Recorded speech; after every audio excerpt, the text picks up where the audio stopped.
Happy NBA New Year. It's officially the 2026 season, and the Orlando Magic started off big, addressing all of their needs with a huge free agent signing today on Locked On Magic.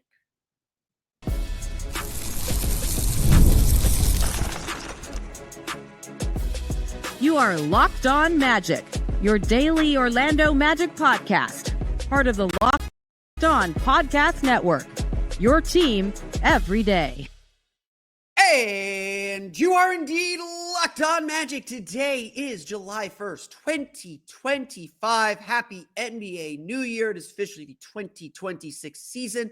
My name is Philip Rossman-Reich. I'm the senior writer over at OrlandoMagicDaily.com. You can follow me on Twitter at PhilipRR_OMD and on Blue Sky at PhilipRR, credentialed member of the Orlando Magic media since the 2012 season. On today's episode of Locked On Magic, the Orlando Magic are set to sign Tyus Jones to a one-year, $7 million contract. How Tyus Jones continues to address the Magic's biggest needs and the biggest need he actually addresses. Plus, what comes next? I've been asked this question a million times, so we're going to go over the implications of the Tyus Jones signing. We'll get to that coming up here in just a moment. But first, we want to thank you again for making Locked On Magic part of your day every day. No matter when you listen to us, whether it's first thing in the morning, whether it's right when you upload, we truly appreciate you making Locked On Magic part of your day every day. We truly appreciate you making us part of your day every day if you're one of our everyday listeners. Yes, we're still going strong 5 days a week through the end of July, through the end of Summer League, essentially. We're still going strong daily before we take a little bit of an off-season break. No matter who your team is, we appreciate you listening to Locked On Magic, as well as the Locked On Podcast Network, your team every day. Today's episode of Locked On Magic is brought to you by FanDuel. Right now, new customers can get $150 in bonus bets when your first $5 bet wins. Two pieces of information before we dive into today's episode.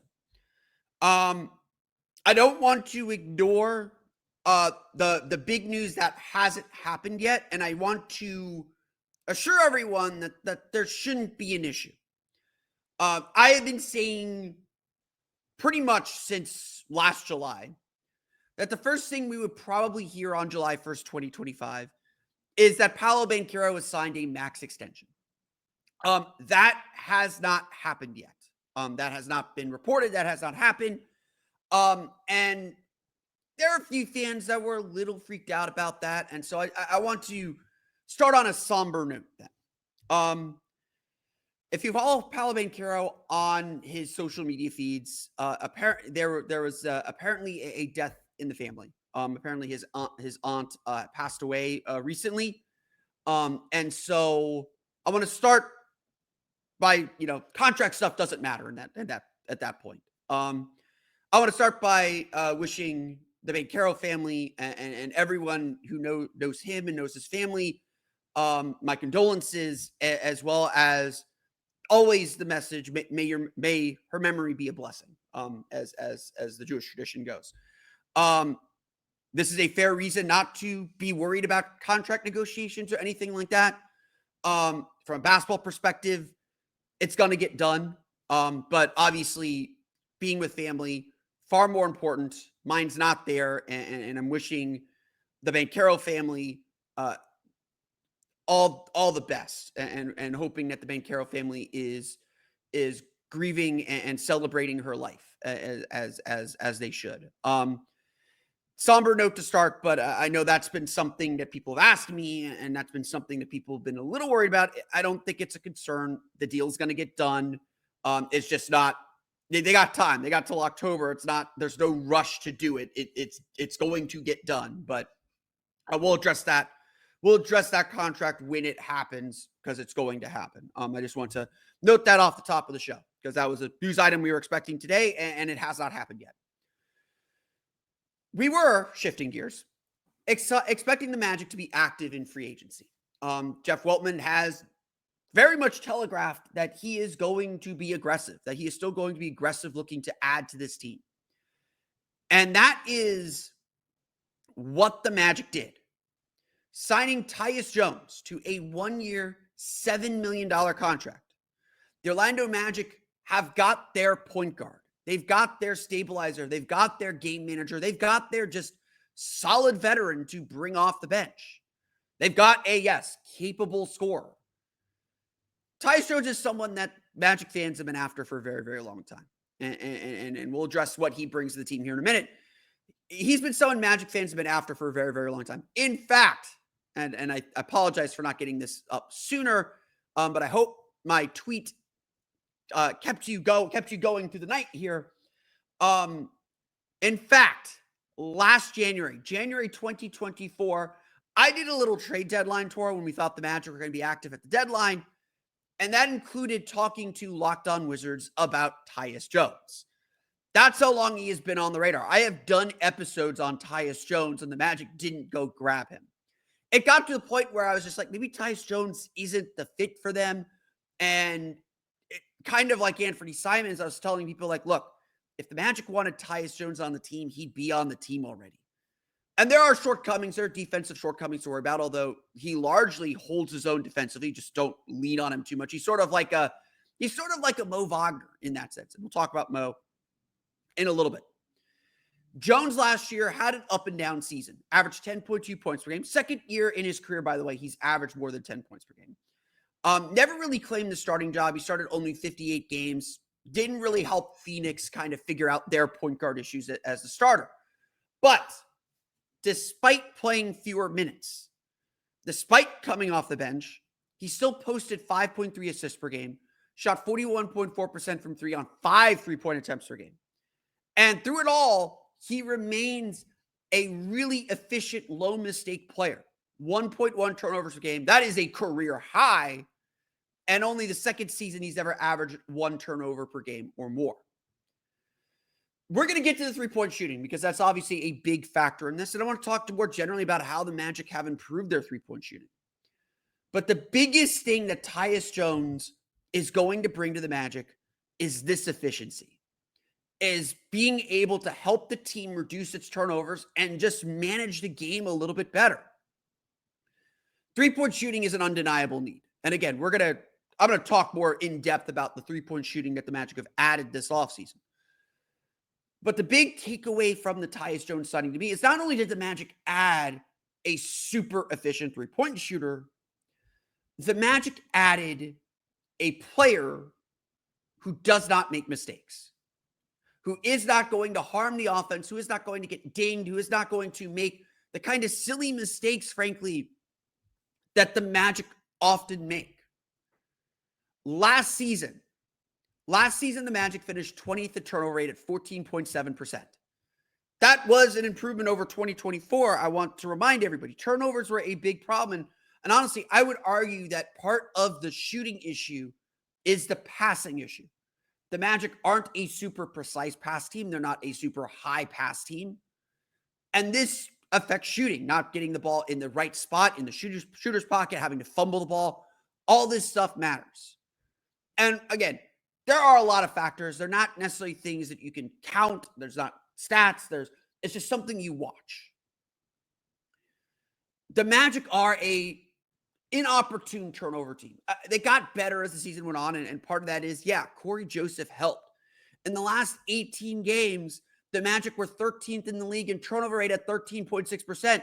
You saw what that did not only to the Magic's offense, but to the Magic's three-point field goal percentage.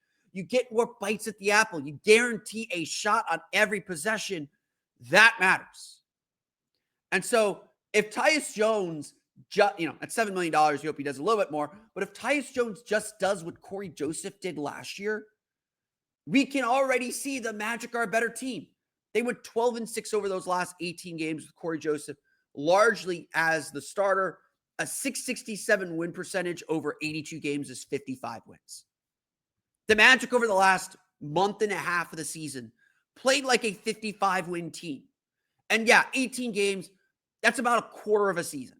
A little bit less than a quarter of a season. It's got to expand. It's got to be more stable. You got to do it over 82 to be the team the Magic want to be.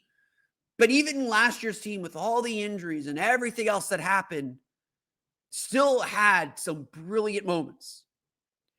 And adding a player like Tyus Jones, who isn't going to make mistakes, who isn't going to turn the ball over, who's going to boost the offense and stabilize it when he is in the game, that's a big thing that the Magic needed to address.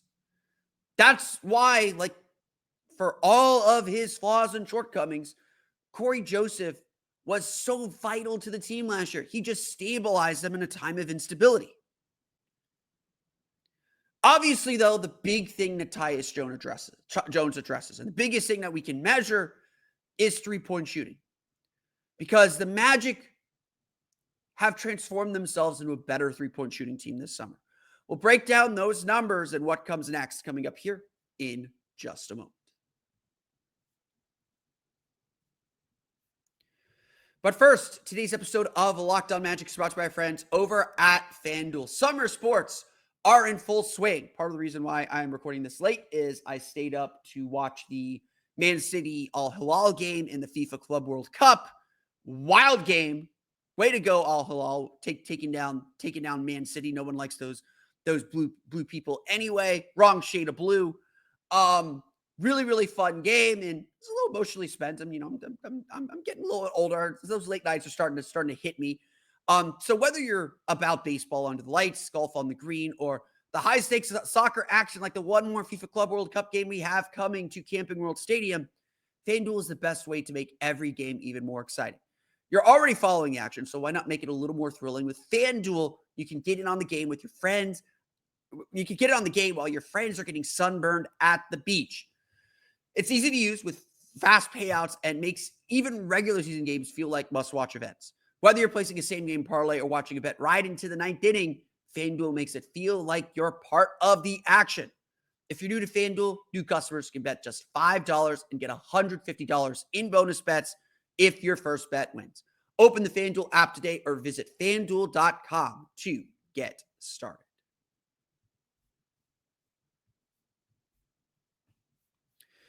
The easy headline, of course, when it comes to adding a player like Tyus Jones, is the shooting.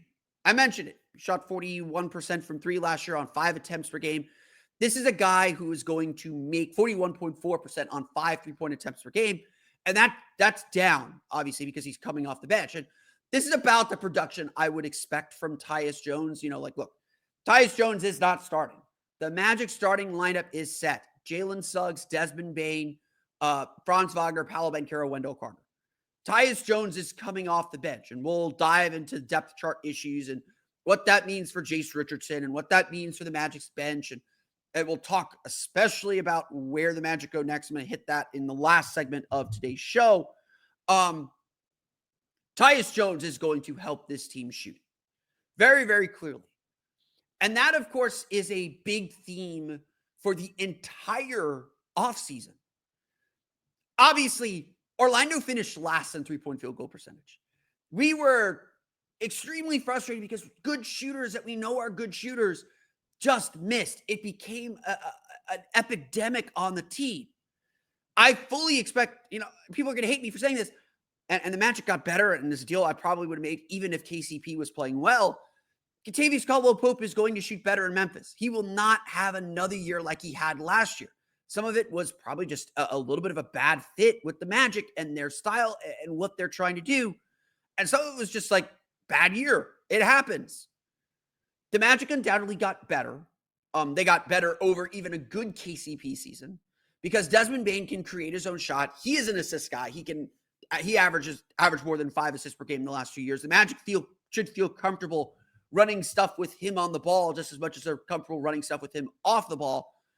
But it can't go without saying how much of a transformation this offense could be. Let's just look at the numbers from last year. Last year, Desmond Bane shot 42.3% on 2.6 catch and shoot 3-point attempts per game, according to Second Spectrum. Tyus Jones shot 43% on 4 catch and shoot 3-point attempts per game. I mentioned he only averaged 5, so most of his threes were catch and shoots off kickouts. 43% on 4 catch and shoot 3-point attempts per game, according to data from Second Spectrum. Both of those marks would lead the Orlando Magic because no player on the Magic shot better than 40% on catch and shoot threes. The only guy who did was Caleb Houston. One of the reasons why I think the Magic should make returning Caleb Houston a priority we'll see if that happens. It's not looking great. Then you add in that the Magic added Jace Richardson. Jace Richardson, frankly, signing Tyus Jones is going to be as much about teaching Jace Richardson as possible, because Jeff Weltman said this at his press conference, that Jace Richardson is a low mistake player.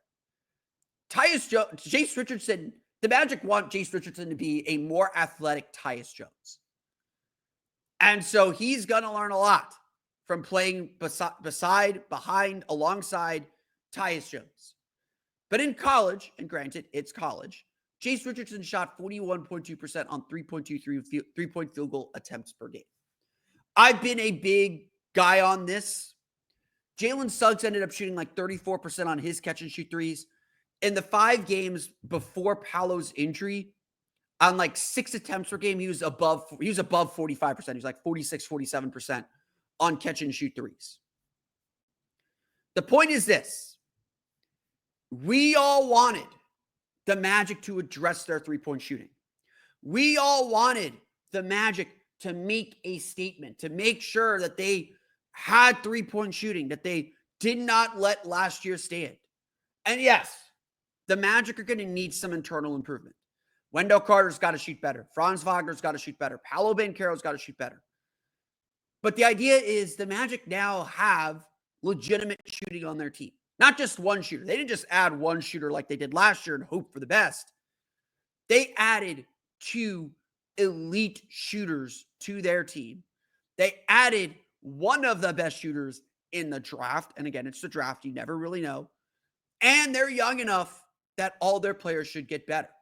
And they're going to bring back one of their best shooters in an environment that will enable him to shoot. I'm not going to sit here and tell you the Magic are going to have a top 10 offense. I have to see it to believe it.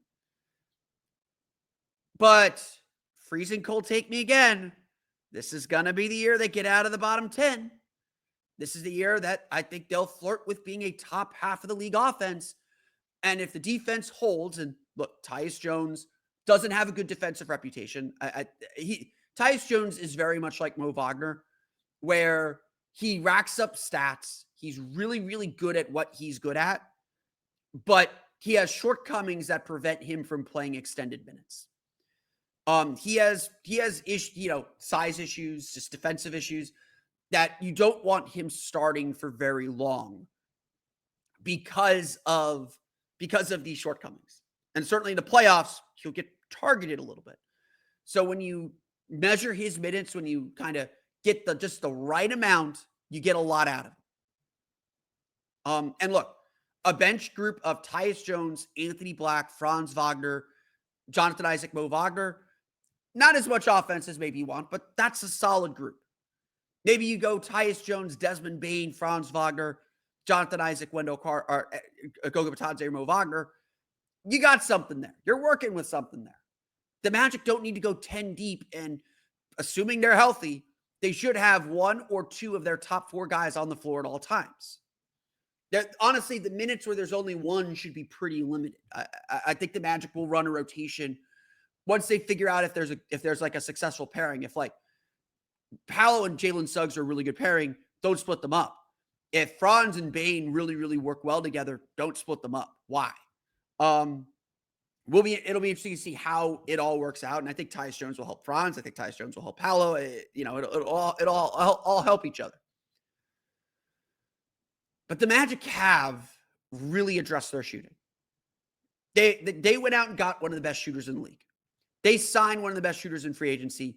They drafted one of the best shooters in the draft. And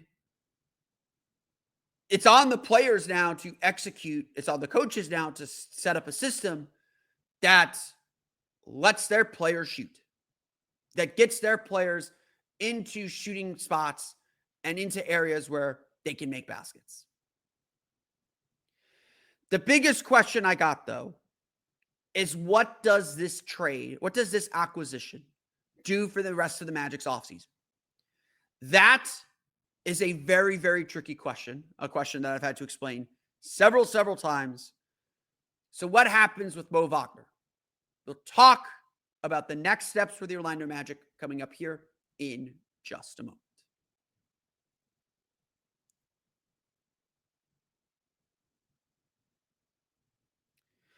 Let's start with the basic information.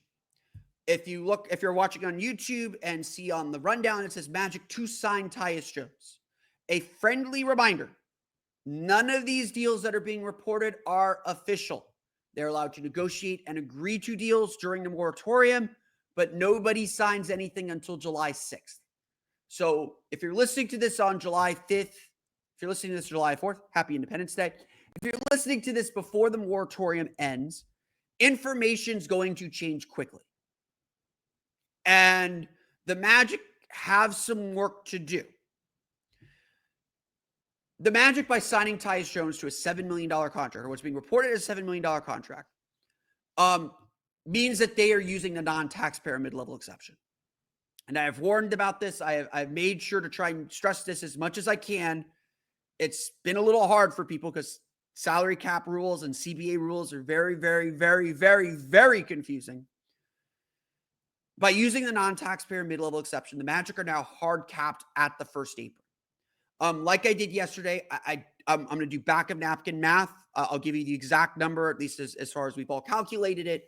But I want to do back of napkin math to keep it simple and straightforward for everybody. But the Magic are hard capped at the first apron. A hard cap is a hard cap. There are no exceptions to the hard cap. You cannot exceed the hard cap for any reason. Otherwise, you wouldn't be allowed to use this tool. The NBA is not letting you work around using bird rights exceptions. Now, everyone who has talked to me about this is absolutely right. The bird right exception is an exception to the salary cap that allows a team to re-sign their own players. When the salary cap was created or when some of the new salary cap rules were made, the Celtics were worried about we can't re-sign Larry Bird or keep our championship core together. You don't want us to break up our championship core, do you? And so they created what's called bird rights, essentially to allow teams to re-sign their own stars without facing any penalty or being allowed to exceed the cap to sign their own players. The Magic own bird rights on Moe Wagner and Caleb Houston, so the Magic are able to re-sign their own players even though they are over the salary cap. Like I mentioned, though, the hard cap has no exceptions. So the Magic are hard capped at the first apron once they sign Tyus Jones. Of note, too, the order of operations matters in some signings. It does not matter here. You cannot use either mid-level exception if using the mid-level exception takes you over the first apron. The taxpayer mid-level exception hard caps you at the second apron. It's a smaller amount. It's $5.7 million. The Magic are paying $7 million for Tyus Jones. They're using the non-taxpayer mid-level exception, hard capped at the first apron. Now, we've all done the math. I've done the math here, but let's just review. This is all back of napkin. I'm using whole figures just to kind of illustrate where we're at. When the Magic declined the team options to Moe Wagner and Caleb Houston, they were about $18 million under the first apron. Obviously, you have $14.1 million non-taxpayer mid-level exception and gave them some wiggle room there. Jace Richardson and his contract will be about $3 million, a little bit less than $3 million. And Noah Penda and his contract will be a little bit less than $2 million. So again, we're going to knock $5 million off that. We're just going to be straight numbers here, just make it easy. So the Magic are about $13 million under the first apron. That means they didn't have full access to the NTMLE. They couldn't use the whole thing. Tyus Jones signed for $7 million. That's half of that amount. And so that leaves the Magic about $6 million under the first apron. Now, the actual number, the math that people have actually done, is the Magic are $6.7 million under the first apron. They have 2 roster spots remaining. They cannot spend more on any player than $6.7 million. That is the reality of where the Magic are financially, where the Magic are under the CBA rules. And even during the season, by the way, the Magic cannot exceed the first apron. So if there's a trade that adds salary, so the Magic are not an apron team this year. Let's make that really, really clear. They're not an apron team. They can still technically bring in more money than they send out. They're not subject to some of the restrictions under the first apron, which we talked a little bit about. There'll be a second apron team next year. There's a lot to happen. So the Magic are not an apron team. They cannot become one through a trade. And again, as Keith Smith pointed out to us on the episode earlier this month,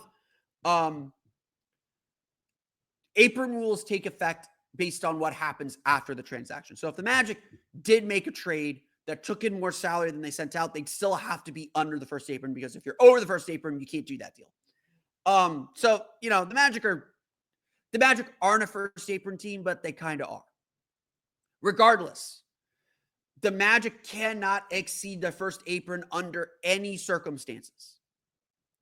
And that leaves very little room for Moe Wagner. A lot of us, when we saw this deal came down, thought and believed a trade had to be in the works. Now, trade would be tricky because either the Magic are taking in much less salary and maybe like dumping Jet Howard, which is $4 or $5 million. If you give me some time to stall, I can find that for you. Maybe the Magic are getting set to make a trade to dump some salary to get further under so they can get Moe Wagner the salary that he wants. Jet Howard is $5.5 million. So if you dip under there, that's $12 million under.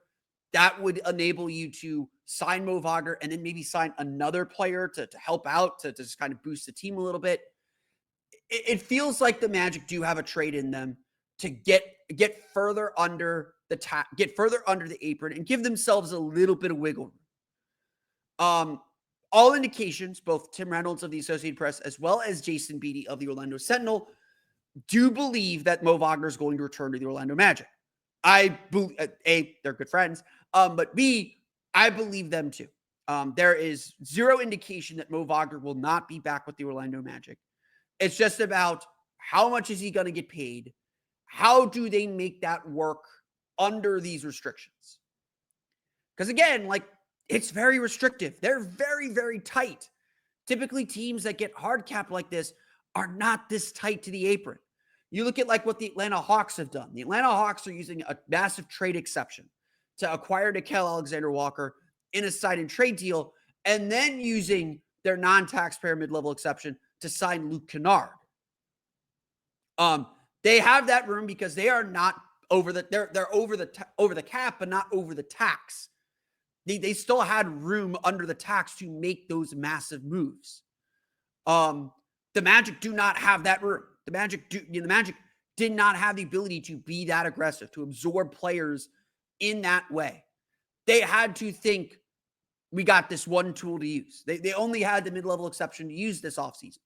And again, they added a big player in a trade. They traded away a lot to get Desmond Bane.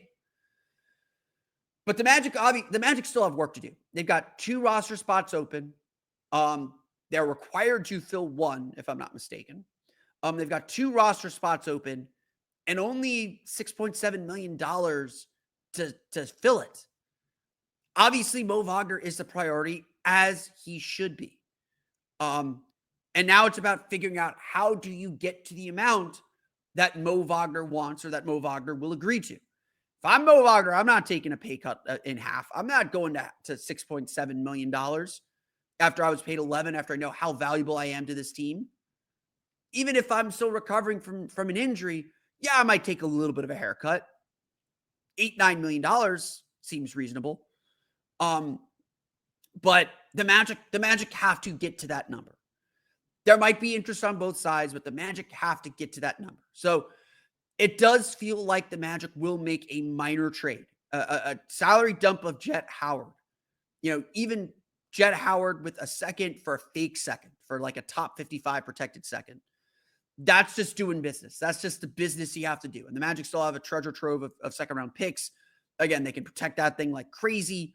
They'll find a way to get something done. They'll find somewhere to park that. I don't think they will stretch Jet Howard's contract. That would be dead money when you're a second apron team, is probably not a good idea.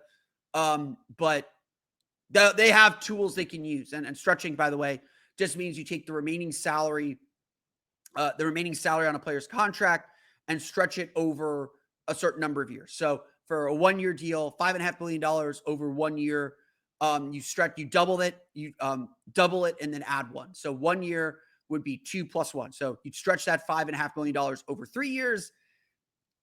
you reduce that cap hit pretty heavily. But it's dead money. It's money you can't do anything with. You can't trade it. You can't do it. It's just got to sit there. Jett Howard haunting this team for 3 years, may not be the best idea, especially with how, $1 million here and there could be the difference between a massive tax bill and a small tax bill. Just something to consider, something to realize. That is a tool in the quiver. It will be interesting. It will be interesting to see how the Magic get this done, because they're going to keep Moe Wagner. That's going to happen. But the Magic still, I think, have some work to do to build this roster out. They still have some needs to address. If they could find somewhere to dump Jett Howard and get a small player back in return, someone for the end of their bench, as well as those cap savings, that would be a huge victory and get things done. But again, I previewed this all summer long. The Magic are facing some pretty severe restrictions here. They're facing some pretty severe things that they have to worry about and get through. But the Magic got their guy. We suspected Tyus Jones was a pretty heavy target once it was clear the Magic weren't going to be able to spend the full non-taxpayer mid-level exception. They got their guy. They got better. They added a player who's going to be a big boost to this team's offense in several ways. Their shooting got better. The Magic got better on Monday, and we'll see where they go next. But that's going to do it for me today. I want to thank you all again for listening to today's episode of Locked On Magic. Apologies for not getting this up sooner. You can, of course, follow me on Twitter at PhilipRR_OMD and on Blue Sky at PhilipRR. You can subscribe to the podcast and Apple Podcasts, Stitcher, TuneIn, Himalaya, Google Play, Spotify, Odyssey, and all thumbs you download podcasts to your podcast-enabled listening device. For the latest on the Orlando Magic, you can also follow us on YouTube. Find us there at Locked On Magic. For the latest on the Orlando Magic, be sure to check out OrlandoMagicDaily.com. You can find us there on Twitter at OMagicDaily. And for even more Orlando Magic content, be sure to check out my Patreon page, the Orlando Magic Hub, at patreon.com/Orlando Magic Hub. I will be doing the more detailed breakdown of the Magic's cap situation on there. I'm going to write that right after I'm done recording this, so you'll be able to check that out later this morning. Check that out if you would. Thank you all for your support. Now that you're done listening to Locked On Magic, make Locked On NBA Big Board or not NBA Big Board, because we're done with the draft. Make Locked On NBA your second listen of the day. Doug, Matt, and Hayes are going to keep you up to date on contract negotiations, rumors, and everything you need to be the most informed NBA fan. Find Locked On NBA on YouTube or wherever you listen to podcasts, all part of Locked On Podcast Network, your team every day. That's going to do it for me today, though. I want to thank you all again for listening to today's episode of Locked On Magic. On tomorrow's episode of Locked On Magic, we will update anything that happens in free agency. If the Paolo extension happens, we will update that. Or I've got it in the can. We spoke with Locked On Spartans, Matt Sheehan, about Jace Richardson. We'll do that episode at some point this week. Short week with the holiday, but we're going to get to a lot still to come this week here on Locked On Magic. But that's going to do it for me today. I want to thank you all again for listening to today's episode of Locked On Magic for Orlando Magic Daily and Locked On Magic. This has been Philip Rossman-Reich. We'll see you all again next time for another episode of Locked On Magic.